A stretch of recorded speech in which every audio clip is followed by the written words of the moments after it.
Ovo je čudo za vaše paprike. Bio sam potpuno iznenađen koliko su paprike narasle. U ovom videu ću vam pokazati kako napraviti moćno domaće gnojivo koje je po učinkovitosti bolje od kupovnih. Sastojci su jednostavni, prirodni i lako dostupni, a vjerojatno ih imate kod kuće. Mnogi misle da koristim jake kemikalije jer mi je vrt uvijek pun plodova, ali sve što radim je sasvim prirodno. Prijatelji, svakako se pretplatite na naš kanal jer vam svakodnevno donosimo vrhunske savjete.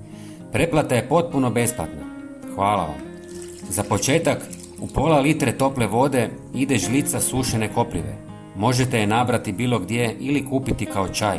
Ona sadrži važne minerale poput dušika, željeza i kalija koji hrane biljke i jačaju njihov imunitet. Potiče i rast korisnih bakterija u zemlji pa biljke lakše napreduju. Zatim dodajemo žlicu suhog kvasca. Kvasac sadrži vitamine, enzime i aminokiseline koje hrane korijen i pospješuju cvjetanje. Također aktivira korisne organizme u zemlji koji pomažu biljkama da bolje koriste hranjive tvari. Na kraju dodajte i žlicu šećera. On hrani kvasac i potiče fermentaciju, a pri tom se oslobađaju tvari koje poboljšavaju stanje tla i jačaju biljke. Bez šećera fermentacija ne bi uspjela kako treba i učinak bi bio slabiji.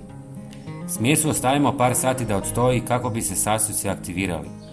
Nakon toga je procijedimo i pomiješamo s 2 ili više litara vode. Zalijevamo svakih 10 do 15 dana. Oko 250 ml po biljci. Ubrzo ćete primijetiti veće i zdravije plodove. Hvala vam na gledanju i lijep pozdrav!